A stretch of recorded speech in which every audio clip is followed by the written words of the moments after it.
Right. Hi, everybody. Good afternoon or good evening, depending where you are in the world.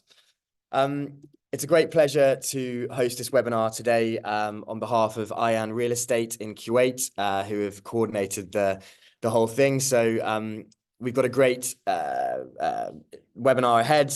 You're going to hear from myself, Johnny Conran. I'm managing partner at Joseph Mews. You're going to hear from Liam Smith, who is a partner at Knight Frank, and you're going to hear from Zinat from NOMO, who's going to talk to us about buying properties with Islamic financing, which is obviously why we're all here today. So I'm going to start the webinar with a little bit of an introduction as to who we are, who Joseph Mews are. Then we're going to move on to Liam, and then obviously we're going to hear from NOMO Bank about the financing. You'll see at the bottom of your screen, there's a Q&A box. So if you do have any questions, which I'm sure you will as we go through the webinar, then please just type them in there, because at the end of the webinar, we're going to go through a Q&A session and answer any burning questions that you might have. And obviously, you're going to have the opportunity to book in one-on-one meetings with either myself or Zinat from the financing perspective. So if we go to the first slide, please. And the next one. So just to start, as I said, a little bit about who Joseph Mews are. We were founded in 2001 by Andy Foote, who's the gentleman you see on the screen there, who started the business based on his own personal experience of investing into property that didn't go so well from a customer service and transparency perspective. That he bought an off-plan property, there was absolutely no communication, and then one day he got a phone call saying, you need to pay the balance, or else you'll foreclose the deposit that you've put down. So the whole concept of how we started as a business was based on that transparency and that customer service element, particularly for clients that are overseas, because it's one thing buying property when you're in the UK, but if you're 3,000, 6,000, 9,000 miles away from the property itself, obviously it becomes more problematic and you need your handheld. So that's how the business started. We've worked as the distribution arm for some of the biggest developers in the UK.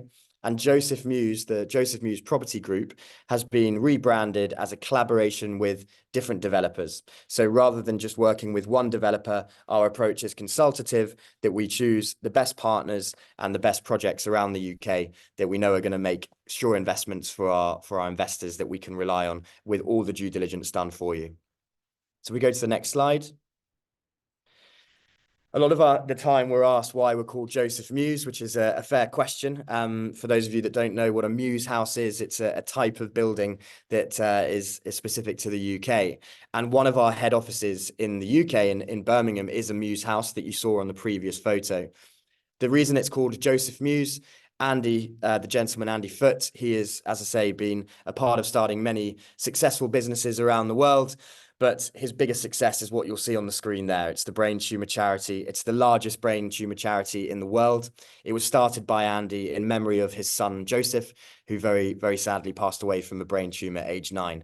So we named the business after Joseph to keep his name alive, to pay legacy to both him and to Andy. And as I say, our head office is called Joseph Mews, and so we named the business after that. Obviously, the charity is incredibly close to our hearts, and we do a lot of active work to promote the charity. And as you can see, we do a podcast, and as well as other initiatives. So if you would like any more information on the charity or how you can donate, then obviously do just ask. Next slide, please. In terms of our history, what we've achieved so far, we've delivered just under £600 million worth of developments. Everything is specific to the UK. We don't build anywhere else on the planet. We do have offices in Dubai. We have an office in Johannesburg. We have an office obviously in the UK, as well as the Far East. But everything that we build, every development that we're a part of, is UK based. And all of these projects that you see, the 34 developments, the 3,480 units that we've sold and delivered, those are all dotted around different locations in the UK, which we'll come on to. So it's a vast history and obviously track record that is obviously really important to us as a business. Next slide, please.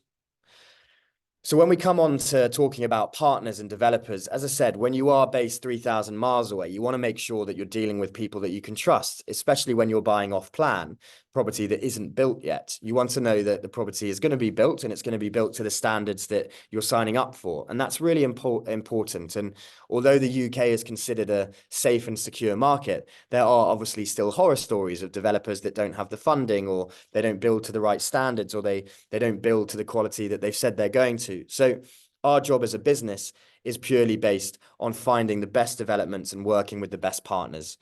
These names on the screen might not mean a huge amount to you, but one that probably will is Knight Frank. Obviously, we have Liam, partner at Knight Frank, who's going to be talking to us shortly. But our partnership with Knight Frank is fantastic. It means that within the Midlands area, any development that they're selling the land to a developer that wants to sell their properties off plan, Joseph Mews are a distribution partner for them. So what does that mean? It means, well, if Knight Frank are putting their name to the developer, it means that huge amounts of due diligence has been done on the site, on the development, on the quality of what's going to be built.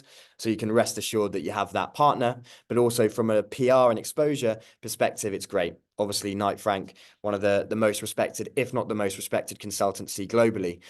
It's great to obviously have their name that goes hand in hand with the developments that we're delivering. So one of the properties that we're going to talk to you about today is a Knight Frank development, but we'll talk about that shortly. We go to the next slide, please. Again, referring to this point of facility and ease, buying a property isn't straightforward. Anybody that tells you it is probably hasn't bought a property before. There are obviously some complexities to buying it in terms of the documents that you need to provide to satisfy AML, the KYC elements. You need to take a mortgage if you're going to take a mortgage and understand how to do that. Obviously, renting the property, managing the property, these are all things to consider. And as I said, the business was started on the premise that we were going to deliver that to a higher standard than exists in the market. So every step of the way, we help our clients, and today is obviously testament to that. Obviously, having Zinat from NOMO is fantastic to be able to talk us through not just generic mortgages, but also, Sharia-compliant mortgages, which a lot of our clients around the world obviously require. So we help every side, as I said, from mortgages, solicitors, the rental and the management of the property. You deal with Joseph Mews, and we liaise with the third parties. Next slide, please. So just to give you a quick example, and the reason I'm using this example is because it's something that we've just handed over now. If you go to the next slide, this development is in Birmingham, city centre Birmingham. We sold it out in 8 months, 12 months ahead of completion. So all of the investors were buying a property that was based on, the plans, based on floor plans, CGIs, images, and a location, and nothing more than that. But one thing that we ensure our clients of is that we only want to deliver the best quality in the market. Buying investment property shouldn't just be about buying any generic property. It's about something that's going to stand the test of time, and that's going to give you that exit strategy in the future, something that you're going to be able to sell and is going to have value in 15 years' time. If not, then what's the point? So we're very conscious of the fact that we only work with the best quality developers where that is foreseeable. So this, as I said, 61 units in the city centre. If we go to the next slide, testament to the quality of what I mentioned, this development actually won the best architecture for a multiple residence in the whole of the United Kingdom last year. It actually got shortlisted for the best architecture of any residence in the whole of Europe. And so that really is testament to the fact that we only want to work with the best. Consortia Developments, they are the developer of this site. We work exclusively with them. The only way that you can buy one of their sites is through us, through Joseph Mews. And these are the standards that we set ourselves as a business. Next slide, please. And there you have it. These are the real photos of the development. It's been a fantastic success. They've all rented incredibly easily, both from a short let perspective as well as long-term lets. The quality is really remarkable. And obviously, if you want to see more details, we've got various videos and photos that we can send you. But if you go to the next slide, obviously the best moment is when the investors come and have a look at their apartments, and all of them have been 5-star reviews. All of them have rented very easily, and it's been a great success for us. So this is one of obviously many that we've delivered and are delivering, but hopefully it shows you the standards that we, as I say, set ourselves. Next slide. So checklist for investing in property. As I said, we've sort of been through this before, but you need to understand exactly what it looks like financially. What are your mortgage options? And obviously, this is why we work with partners like NOMO that can really put down on paper what your definitive options will be for purchasing a property. Are you going to be able to borrow 60%? Is it going to be 70%? This is obviously fundamental to you understanding what the right strategy for you is. And so all of these things that you see on your screen, the market research, the understanding financing considerations, these are relative to you as an individual. It's not a generic concept. It has to depend on what your capabilities are and what makes sense for you. We do all the research in the background, but then we instruct you based on your individual circumstances. And that's something that we offer, and we will offer at the end of this webinar, is the opportunity to book in a time with one of our consultants that will guide you through the best options for you based on your circumstances. Next slide, please. As I mentioned before, you do have the Q&A box below. So if you do have any questions, then feel free to put them in there. Right, next slide. I'm now going to hand over to Liam Smith, who, as I mentioned, is a partner at Knight Frank, and he's going to talk us a little bit through the UK property market in 2024, an ever-changing market, and these are the sort of on-trend topics now that Liam's going to run us through. Thank you, Johnny. Okay, so as Johnny mentioned, my name's Liam Smith. I'm a partner at Knight Frank, and I head up our residential new homes and investment teams in the regional markets outside of London in the UK. If I could just have the first slide, please. Okay, so I'm consistently asked by global investors, why should I invest in the UK? So I think the answer to that question is on the screen now. This shows consistent growth in the UK market since Land Registry started recording house sale prices in 1977. As you can see, the first 5 or so years there was a double in property prices, and then again the following 6 years. It took slightly longer to go again, 13 years, 14 years. And again, we're looking at sort of 15-year trends now where property prices are doubling in some of the sort of the hotspots in the UK. This shows a consistent pattern in the market, not just over the last few years, but over the last 6 or 7 decades. And what we typically have in the market, when we have a surge in property prices, there is always a slight blip, and that is what we call a correction. And a correction can be caused by things out of our control or just an ease of the market. So things like Brexit, things like COVID, global crash, what we've had last year in terms of increased housing costs and how much it costs to actually run homes and things, had a big impact on the actual residential markets. But what always happens is that small blip in the market is very, very minor. And then we have another surge, and that's when the market continues to go again. And this is all underpinned by a undersupply of property being built in the UK and a consistent demand for property. So if we just go to the next slide.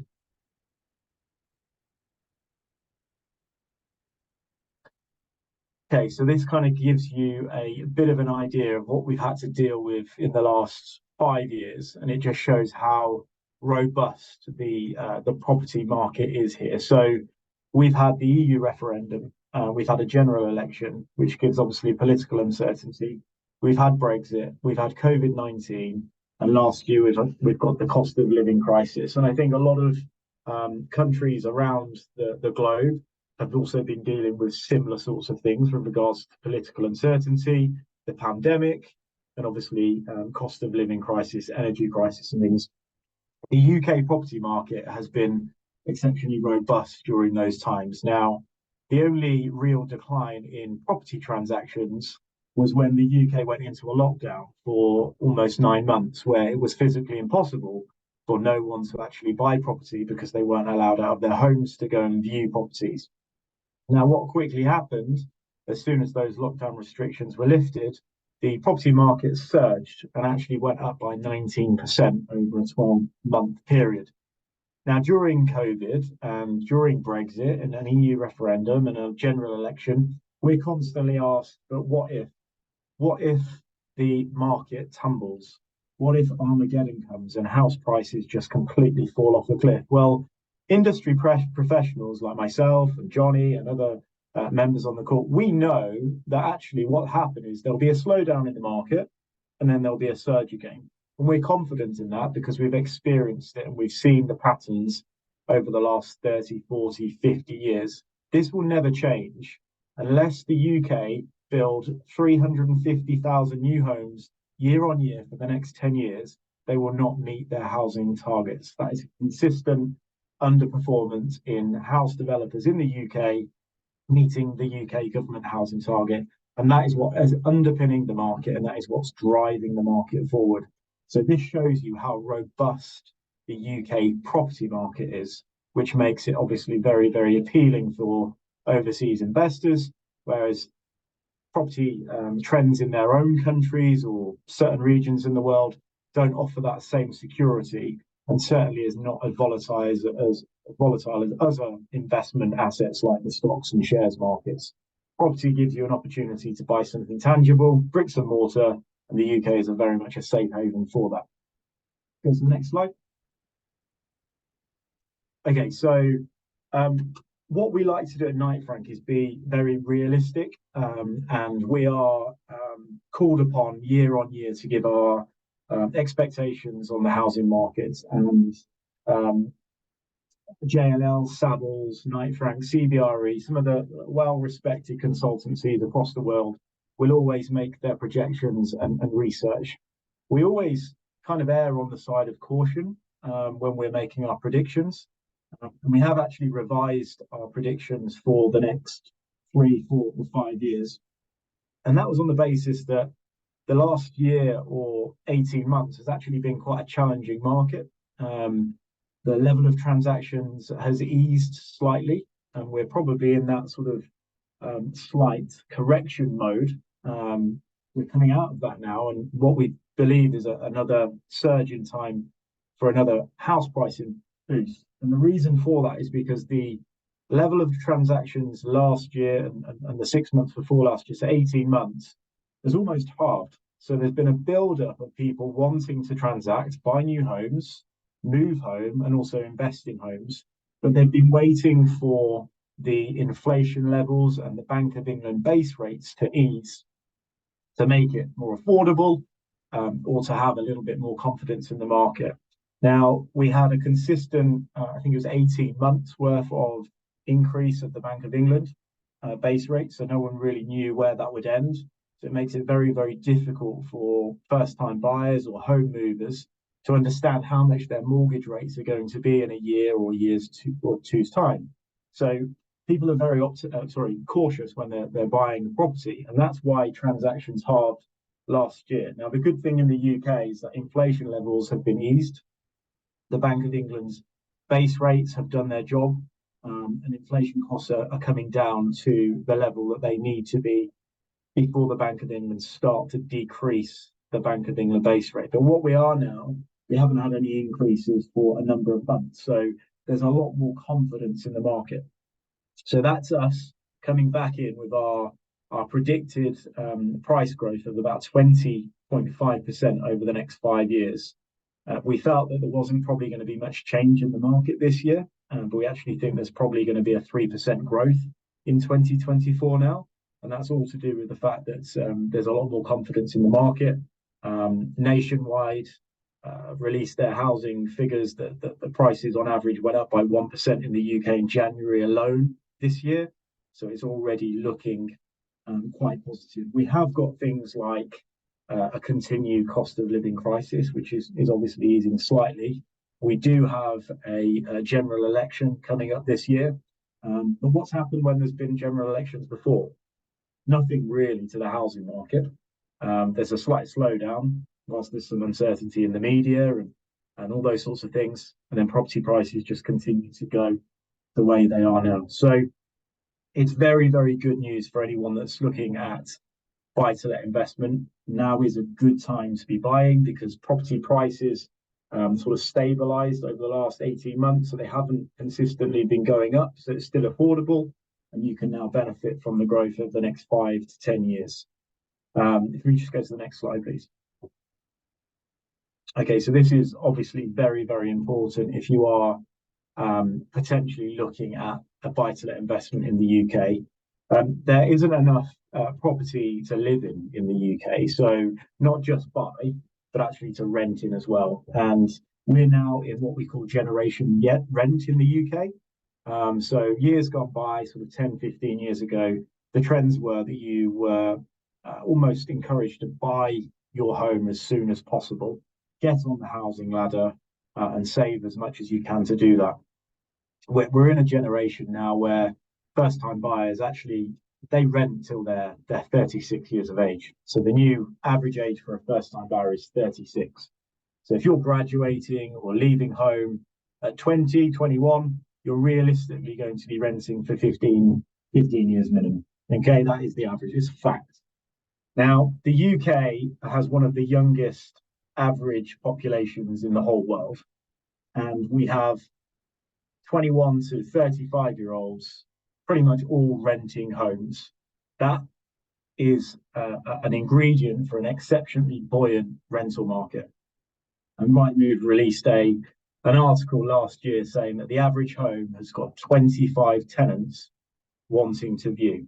So if you're worried or you're feeling cautious about buying a property and worried that it's going to be empty or you're going to have any void periods, as long as you're buying in the right cities that you can benefit from the growth, then you won't have a problem renting it out. And it's Joseph Mews' job to advise you on the best cities to invest your money.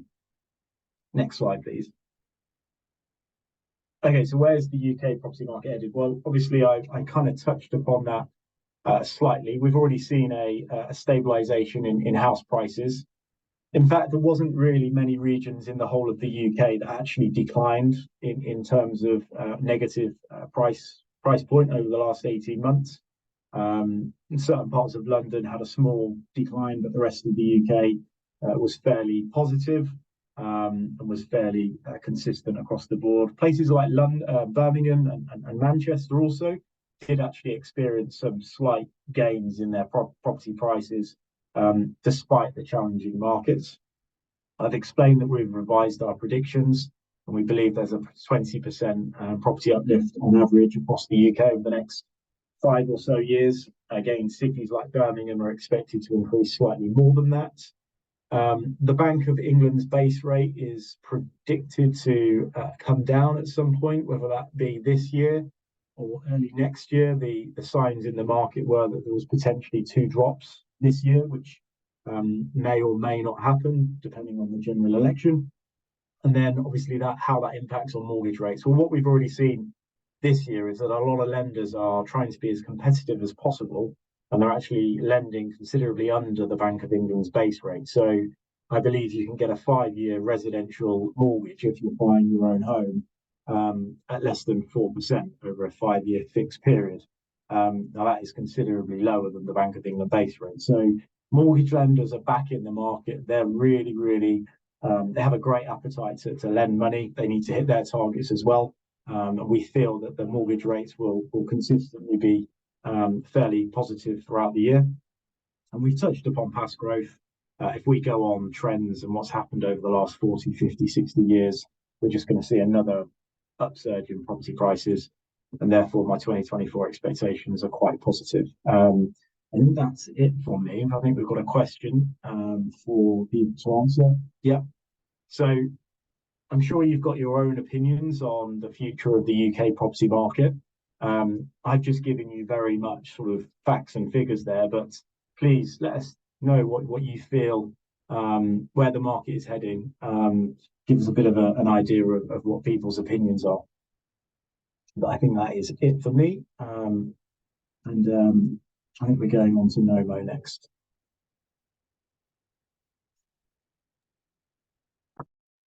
Thank you, Liam. Thank you for that. Good evening, everyone. My name is Zinat, and I am a Senior Business Development Manager for NOMO Bank.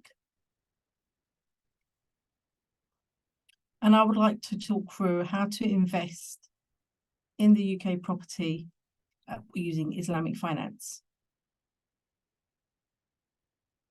Next slide, please.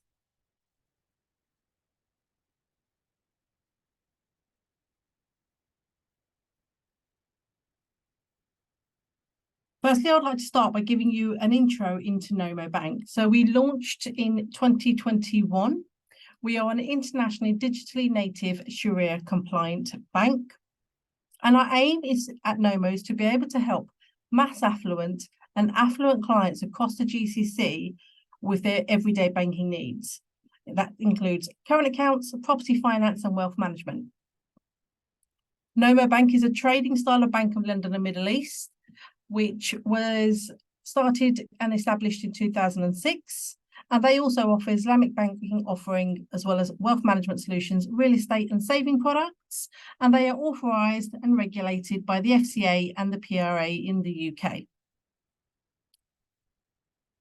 BLME, furthermore, is majority owned by BBM Bank, is one of the largest banks in the UK and has a really good reputation across Kuwait for their customer service and their innovative ideas and banking ideas. Next slide, please. So largely here in the UK, the house buying process is pretty similar, whether you're purchasing and financing via conventional finance methods or via Sharia finance. So the first initial step would be to speak to an independent financial advisor or agent and get a property finance agreement in principle. This is a personalised indication of how much finance you could have based on your own individual circumstances and needs. After that, what you would do is you would source and locate the property that you would like to purchase and offer a formal offer, subject to contract.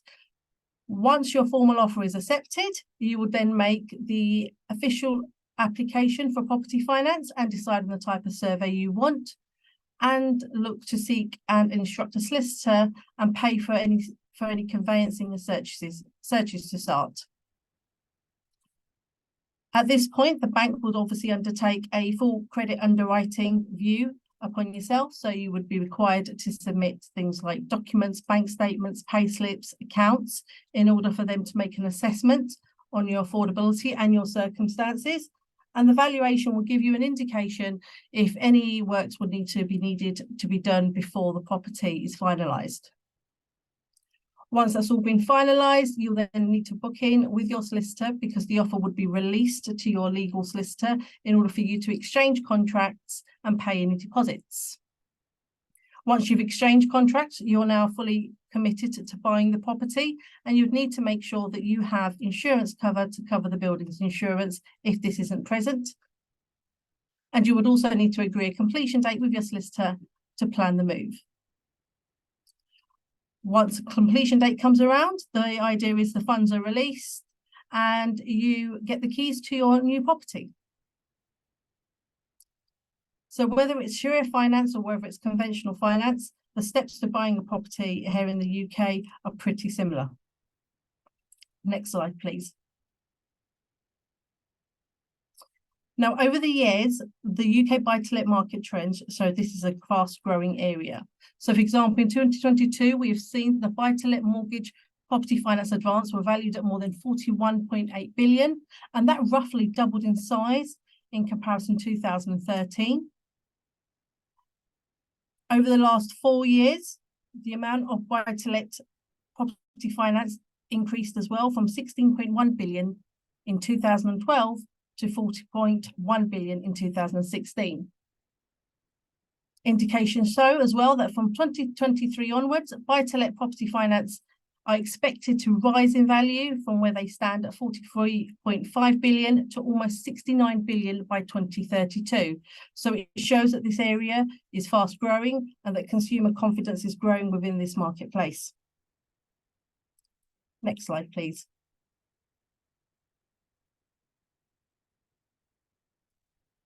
So obviously, that's a quick rundown in terms of Sharia finance, but we obviously want to hear from yourselves in terms of what is your biggest concern about investing in the UK with Islamic finance.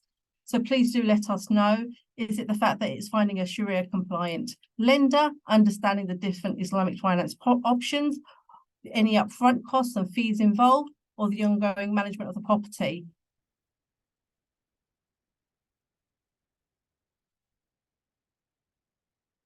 Thank you. Next slide, please.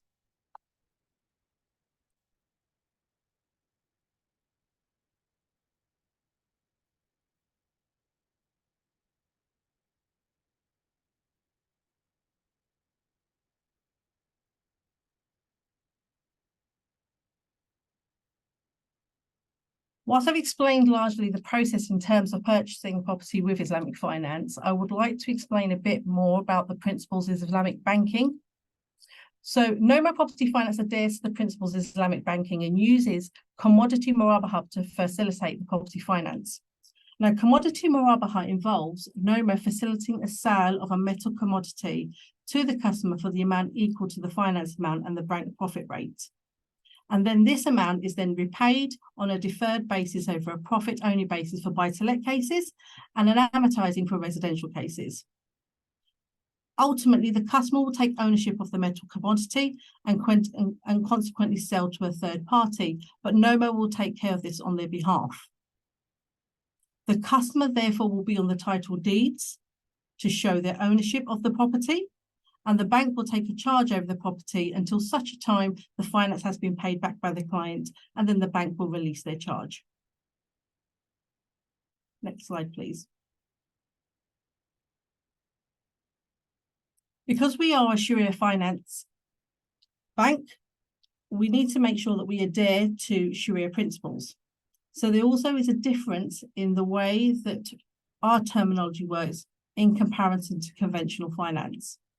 And this you will see throughout our documents that we send out as part of the offer or the agreement in principle stage. Here's a glossary of terms that we use against conventional finance. So for example, instead of the word mortgage or loan, we will use property finance or finance amount. Rather than use an interest rate, we will consider that to be an initial bank profit rate, and a variable rate will be seen as a follow-on bank profit rate period.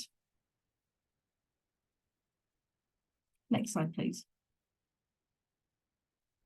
NOMO has really researched what their clients want in terms of property finance and has some amazing USPs to share with you.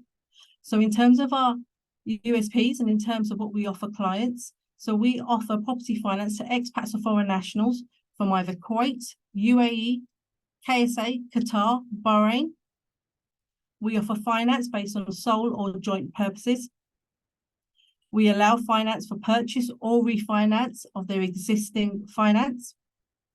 We get up to 75% finance to value, which means that you will need to put in as little as 25% deposit. And this is across both our residential and buy-to-let property finance. And that includes new build houses and flats.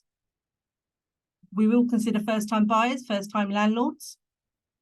In terms of residential property finance, we will allow you to take up to 4.5 times your maximum income. We'll give you the first valuation as free, and we will consider employed and self-employed clients.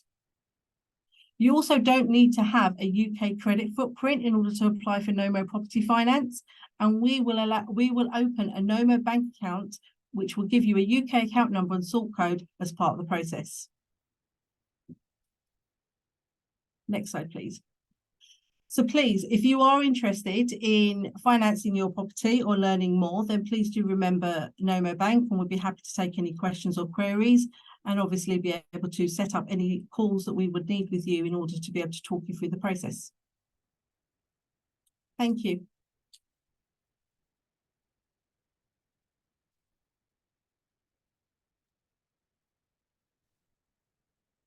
Thank you so much, both Liam and Zeenat. Really interesting stuff there. And guys, as I said, if you do have any questions on anything that either Liam or Zeenat has touched upon, then do put the questions in the box there. I can see that we've got a few already, so that's great.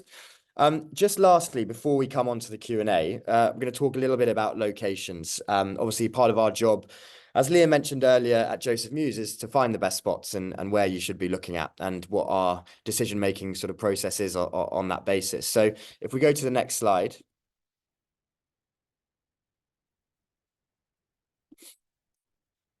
We've got a poll first. So question 3, among these options, which UK investment location do you think holds the most potential for 2024? So before we start talking about it, let's see what you think. So we'll give you a couple of minutes for that, or a couple of seconds for that, I should say.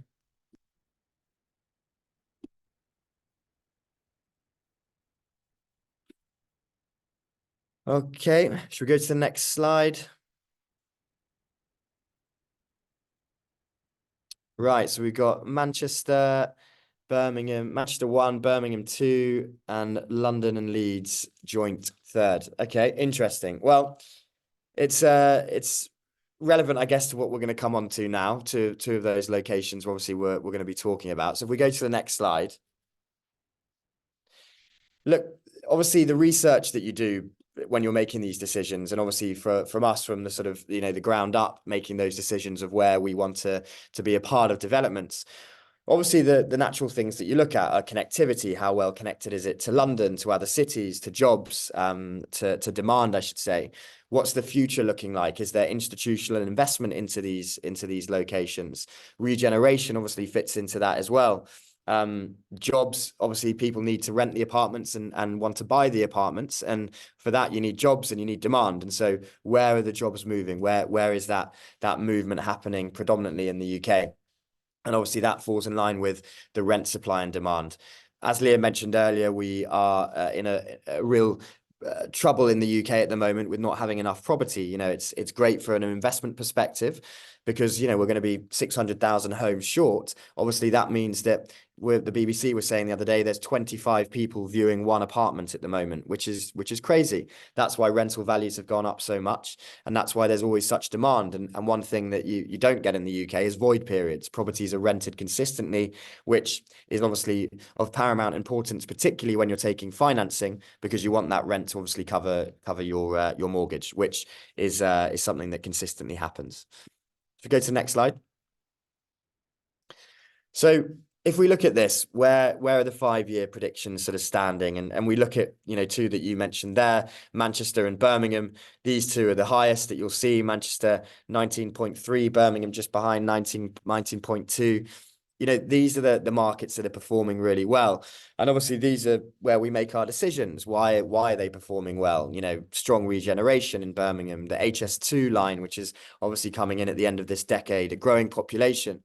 Same with Manchester, strong rental demand, cultural attractions.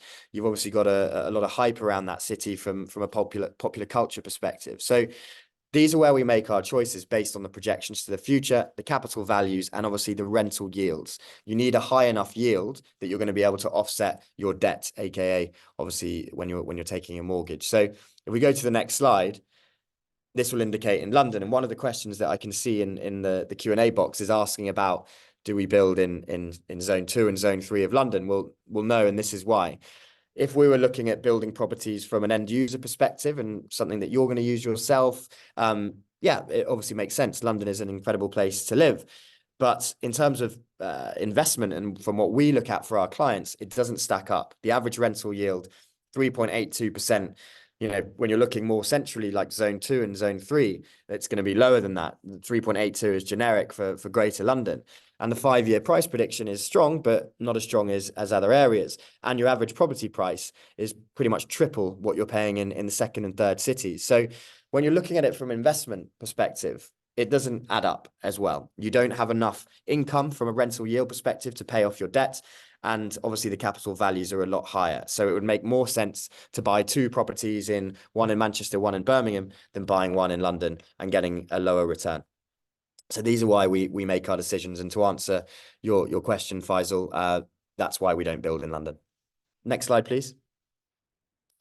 Again, you know, just sort of illustrating what we're saying, rental yield versus, you know, property prices. The Manchester and Birmingham are really where the investment market is revolving around at the moment. And what we're seeing now is a shift from the second tier cities to the third tier cities, Leeds, your Liverpools, Derby. These are obviously bringing great opportunity with even lower values than your Birmingham and your Manchesters, looking at the sort of 160 to 200,000 pound mark. Next slide, please. So why Birmingham? Just to touch on it, we've looked at the prices, we looked at the rental yields, the projections for growth, but where is the market maturing? And if you look at these names on the screen, the biggest financial institutions in the world, HSBC moved their headquarters from London to Birmingham about 5 years ago. KPMG expanded, Deutsche Bank expanded, Goldman Sachs have just announced that they're moving there. The movement in Birmingham is a financial services movement. That is the demographic that is changing towards. We'll come on to Manchester shortly. It's a different demographic, but the biggest buying power in the UK is financial services, and that is the demographic that is starting in Birmingham, and that is expanding. And obviously, with that big buying power, means that there's more ability for growth from rental and from obviously a property value perspective. HS2 is undeniably going to see a big positivity here. You know, you're going to be able to get into London, central London, in 49 minutes. And for those of you that know London well, if you live in zone 3 on the tube, it will take you two changes to get into Bank, and it might take you an hour. So, you know, altogether, door to door, it's going to be probably more efficient. And obviously, you get the benefit of living in a cheaper city where you can walk to work, walk to your amenities, walk to restaurants, and that's a real pull. So the future is really positive for Birmingham based on the demographic that it revolves around. Next slide, please. Manchester, if we look at the names on here, BBC, it's a very media-driven city, which is great, big demand, good rental yields, but a different demographic. It's a more entrepreneurial, as I said, media-driven city than Birmingham, which is predominantly financial services. But obviously what you see, average property price is slightly higher. Manchester is further along the regeneration than Birmingham is. The Birmingham story has come later than the Manchester story. Obviously, you don't have that HS2 train line, but you do have all of these big businesses that are based there, more moving there within these industries, and that's heightening demand, and obviously values are going up in accordance with it. Next slide, please. Just to give you a different end of the spectrum, Derby, lower price point, 180,000. Again, revolve around jobs, regeneration. Rolls-Royce Aviation are headquartered there. Bombardier, the train makers are there. Toyota are there. Big student city with a massive retention rate of 46%, which is huge, and one of the strongest economies in the UK. So again, lower price point, similar yield, and offers a good opportunity for the future as well, based on the employees and institutional investment that's going on there. Next slide. So I mentioned we were going to show you a development that we've launched with Knight Frank. We're coming to the end of this now. It completes in August, and it's been a huge success. It's a beautiful development in partnership with Knight Frank. We go to the next slide. This is the development that you can see there: 2 blocks, 11 floors and 5 floors. And it brings to the market something that is hugely in demand in the UK at the moment. There's a change of necessity, and what that change is amenities. What people want from their city centre apartments now is a place to work and to live. And co-working spaces, gyms, concierge, cafes, studios, rooftop terraces, these amenities are what people want. This location within Birmingham, if we go to the next slide, and maybe the one ahead, the location within Birmingham is second to none. It is right in the city centre. It's 150 metres walk to St Paul's Square, which is the #1 location in the city. And it's 150 metres walk to the CBD, where all the jobs are. So it is the prime location within the city. And on top of that, you're getting the best development within that city centre. You'll see from the screen, roof terrace, you've got a yoga studio, residence lounge, co-working space.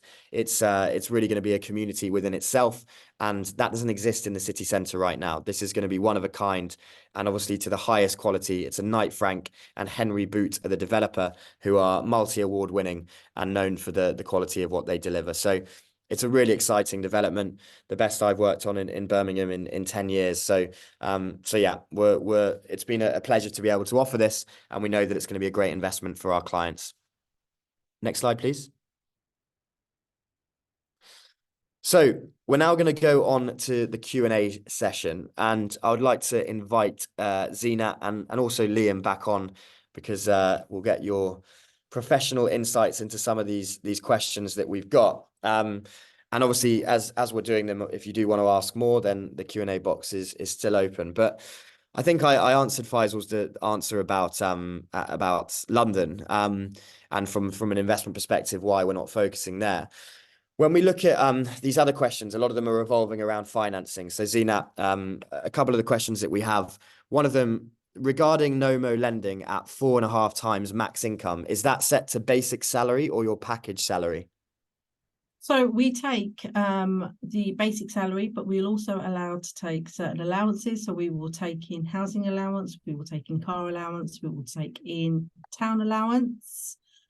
We will also take in a an amount of your bonus or any commission payable as well. So it's just not your basic salary. It will be your allowances and any other additional commissions over time that you can prove and you've worked. Perfect. Thank you very much. And another question on that, Zina, and maybe it's one to sort of go into individually, but saying, can NOMO provide a current profit versus interest rate example on a 2 and 5 year fix at 70% LTV? Yes, so we can. So our tiers in terms of our product, so at 60% and then 75%. So our 2-year fixed rates will start off around 6.05 and our 5-year fixed rate, so around 5.49 and 5.59. So there is a direct correlation between interest rates and profit rates. Perfect. Thank you very much. And again, yeah, I would say obviously for everybody to book in a call with yourself, right, Zina, and go through their own individual circumstances. One that I think I'll answer, but Liam, maybe you can give your opinion. Jarrah has asked, what is best for investing? Is it a 2-bedroom apartment, 1-bedroom, or a studio? Now, I mean, from our experience and what we see from a rental perspective, we take studios out of that because we don't tend to build studios anymore. It's really 1-beds and 2-beds that we see having both rental demand, but also an exit strategy. People don't tend to want to, for their own use, buy studios as much as they can perform well. From a rental perspective, you've got to consider the exit and actually realizing the value of the property. One thing that I've seen from a 1-bed versus 2-bed, 1-beds probably rent slightly quicker. There's more demand, young professionals, young couples that want 1-beds. I think the 2-beds, particularly 2-bed, 2 baths, tend to be longer term tenancies, but also from an exit perspective, there's more people in the market to buy a 2-bedroom apartment than there are a 1-bedroom. So in 15 years time, when you want to sell your property, you're going to have a quicker rate of sell with the 2-bed, but again, we're talking about pretty small margins here. And as I said, from a 1-bed perspective, you definitely get a better rental. But Liam, any insights here? Yeah, I think naturally investors tend to go for 1-beds because of the cost of purchase. Obviously, stamp duty is relevant for investors and overseas buyers. So the lower the price, the less stamp duty they'll be paying. Typically 2-beds can go into that next level of stamp duty bracket as well, depending on where you're buying. But I think, yeah, I agree. In areas like Birmingham, Manchester, you've always got a very big demand for 1 and 2-bedroom apartments. But you're quite right in saying that there's probably a bigger demand for private owner occupiers in that 2-bedroom market. So then when you are exiting at the end, you've probably got a quicker rate of sale. So yeah, no, 100%. I think it's the age-old question is it's not really what you buy, it's where you buy. And the location is the most important thing. So you can buy in Manchester, you can buy in Birmingham, but you've got to buy in the most favourable location within those cities as well. So that's the most important thing. Completely agree. And that's, what it comes down to now. Everybody wants, that facility of walking to work, walking through amenities that you have the benefit of in Birmingham, that is a smaller city than London, say. And if you're living in Settle, you can literally walk everywhere, jobs, amenities, train station, and that's the beauty. So it's an important question, but it's not something where the margins are so different between 1 and 2-beds. As I said, I would avoid studios for that reason, but with 1 and 2-beds, you're going to be pretty similar. Got a question. How can we connect with panelists for more details when we are planning to acquire a property? So to connect with us after this webinar, we're going to send you an email to everybody that's registered and even if you have or haven't attended, and you'll get details from us for both myself, for Zina, and also for Liam. If you have any questions for any of us and you want to book in a meeting, then you can do so via that email. So you will be connected to all of us straight after this webinar. We've had another question. What are Joseph Mews' fees when acquiring a property? There are no fees to us. We do not work simply as an agent where we charge you a commission. We're involved in the entirety of the process. So it's not a commission-based model. You don't pay us anything for our services there. They're moving around a little bit. Do you have any industry insights on potential government changes to stamp duty on the horizon? Liam, any ideas here? Um, so stamp duty is always subject to change, Yeah. but most governments, whether it's Labour or Conservative, they are pro housing. So depending on who is in control after the next general election, there may be some favourable stamp duty holidays for first time buyers, or there may be the reintroduction of some affordable sort of housing schemes for first time buyers, which typically does push the market, which then investors in turn obviously benefit from in terms of capital appreciation. Look, there may be some increases to investor tax. What we have seen in the last sort of 5 or 6 years is that there was an introduction for second homes tax. So buy-to-let investors do have to pay a little bit more now, but that sort of washed its face and is the norm. And overseas buyers only have to pay an extra 2% in comparison to UK-based buyers here, which in comparison to other countries that you could invest in, like Canada or Singapore or Portugal or Germany, wherever you want to buy, that is going to be one of the lowest entry-level stamp duty taxes globally. So, look, it might go up by 1%, it might come down by 1%, but what never happens is anything drastic. So I think we'll always be fairly plateau in terms of any changes. So I would be fairly positive that there's not going to be too many changes that are going to impact the market too much. Yeah, I think it's a hard one to predict, isn't it?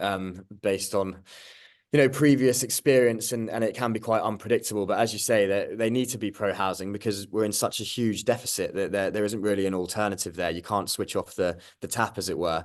So there still needs to be an encouragement and reason for people to invest and help build the properties that are so greatly needed. Obviously, whenever we do have insights or anything sort of groundbreaking in that regard, we do share it with our clients. So, obviously registering with us, you will be sort of privy to all of that information that as and when we get it. Yeah, what I would say, Johnny, sorry, if you are considering investing in 2024, we are a little bit savvy to any kind of upcoming changes to any budgets and things. There isn't any murmurs in the market that there is any stamp duty changes right now. So I don't think there's anything on the immediate horizon. Yeah, I think 2025 is going to be the next review from the looks of it. But yeah, let's see. And obviously, as I said, we'll share any information that we find out on that. Another question that we've had is the current showcase property in Birmingham bundled with NOMO Sharia mortgage finance in one package? I guess not bundled in a package, but Zina, obviously, from our perspective, we've done all of our checks and surveys and exchanges on this property. So we know that they're, fully eligible for financing. But again, it would be a conversation to book in with Zina and NOMO specific to your circumstances and specific to an individual property within that development. So what I would suggest is, Mohammed, that we would jump on a call, look at the options, look at the units that you would be looking at and their value, and then jumping on a call with Zina so that we can then, specific to that unit within that development, look at what your exact options are. Anything to add on that, Zina? No, just echoing what you said. Obviously, finance is based on your individual circumstances. By and large, we looked at the developments and you've looked at the valuation. We're keen to work closely with yourself and the developments that you do. But we'd be keen to obviously jump on a call to make sure that it's individually what the client wants. Perfect. Got a question from George, which is about, we were advised that as a foreigner, if you set up a local company and purchase an apartment or a property as an investor, then, sorry, if we set up a local company, we will not be taxed. Is this true? No, is the straightest answer to that. You will be taxed if you buy through a company. So setting up a limited company means that you will pay corporation tax, which is 19% at the moment. So you would pay that regardless of what the income is, that you would, unless it goes to a higher rate and you had a portfolio of properties under one limited company, but otherwise you will be paying 19%. Depending on where you hold a passport, there's 130 countries in the world that have double taxation agreements with the UK.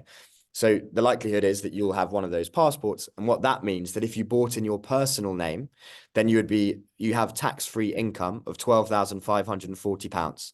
If your spouse also has one of these those 130 country passports, that's doubled. So you put both of you on the contract, then that 12,500 obviously goes to 25,000. So that's where you wouldn't pay any income tax. If you're buying through a company, you'll automatically be paying 19%. So what we would always advise, unless you're buying 5 properties or you already have income in the UK that's going to push you into a higher threshold, we'd always advise you to buy in your personal name to make the most of that tax-free allowance, at least for the first sort of 3 properties, and then look into buying through a limited company. Again, we can obviously jump on a call and go through that together.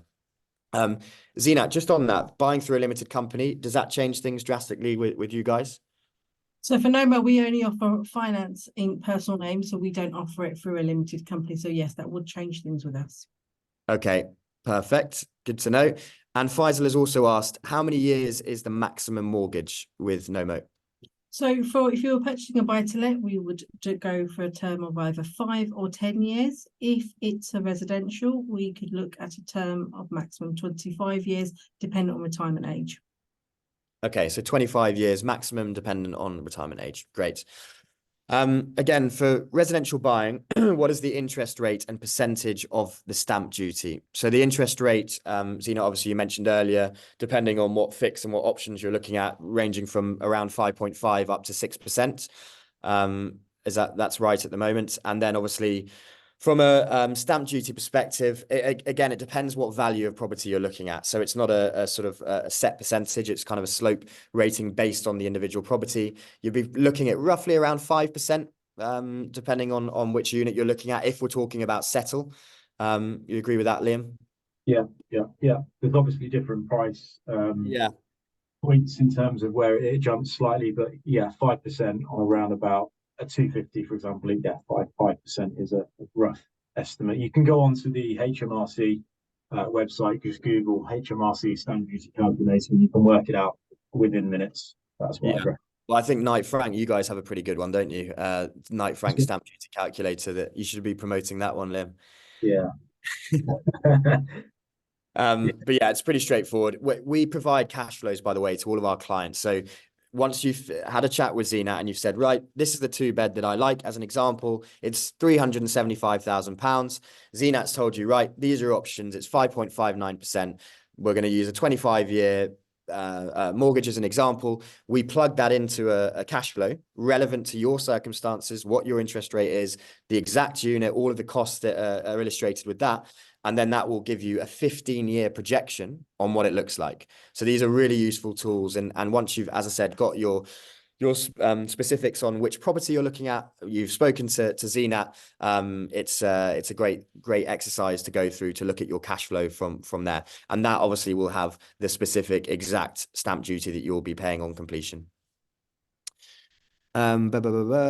Can NOMO Bank assess my properties and provide a remortgage to facilitate the purchase of new property? Yes, so 2 of the reasons that you can refinance over to NOMO Bank is to either purchase a new property or home improvements. So we would allow someone to refinance their existing property and release a deposit to purchase a new property. It's obviously subject to individual criteria and affordability, but we can do that, and you are able to do that process through the app. Yeah, that was what I was going to ask about the app. You can do that process through the app. Fantastic. Have we got any more? Just looking here. Does buying with a limited company avoid inheritance taxes? Liam, do you want to take that one? I would if I was allowed to, Johnny. So tax questions and things, you are supposed to get tax advice for a qualified advisor. We would recommend speaking to a company like BDO. But again, there are certain pros for buying with a limited company, and avoiding tax inheritance is one of those. But it is very much dependent on how you hold those properties. So if it's a limited company, or it could potentially be in a trust, there's lots of different ways of avoiding those. So if you are buying for generational wealth, then speak to a BDO or equivalent to talk about how you can minimize or avoid inheritance tax. Yeah, we do obviously have a lot of clients that want to buy through companies or trusts for that reason, for generational wealth. They want their children as shareholders, as an example, so that obviously in the future that can be passed over, as opposed to the ownership can be immediately passed over, as opposed to obviously a transfer of ownership, which includes fees and taxes. But again, as Liam said, what we would recommend is obviously speaking to a tax advisor specific to your circumstances. Obviously, it's going to depend on if you're looking at putting multiple people on the company, children's ages are going to affect this and how it's going to work. So so yeah, again, book in with us and we'll look at your case individually. And the last one, how much are solicitor fees? Again, look, this depends on the solicitors that you're using. They're typically around £2,000 to £3,000. All in all, that's from exchange to completion. But again, it depends who you're using. We do have a panel that we recommend. We do get slightly cheaper rates because obviously we leverage economies of scale. We give them a lot of business as clients, so in turn they give our clients a cheaper rate. So it will vary on your circumstances, but rough ballpark £2,000 to £3,000. Sorry, more questions coming up.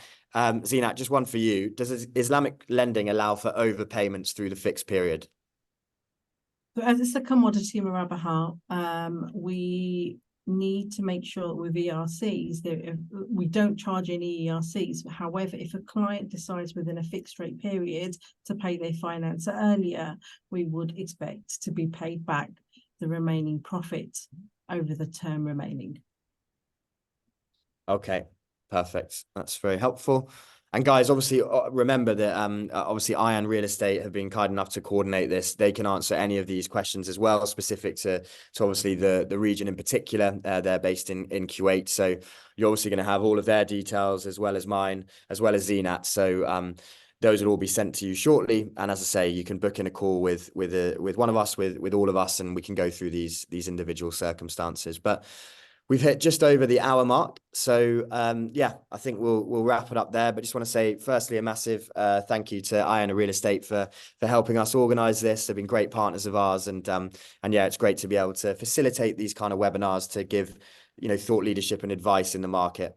And Zinat, obviously on the back of that, thank you so much for your insight. I'm sure there's going to be many people wanting to book in individual calls with you. So you will obviously receive Zinat's details shortly. And Liam, obviously always great to hear from Knight Frank, and obviously specific to this great development that we've got with you guys in Birmingham as well. We know it's not going to be on the market much longer. So if you are interested, then please do book in a call with us, with Aayan and myself as soon as possible. And yeah, I think that's it. Oh, we've got a poll question to finish, which is about booking in your consultation. So we'll leave you to click that. Thanks everybody for your time today. And yeah, we look forward to hearing from you all soon. Faisal has sent his email address on the group just to let you know you will be sent the presentation, and obviously all of our details as well. Thank you very much, everybody. Thank you. Thank you.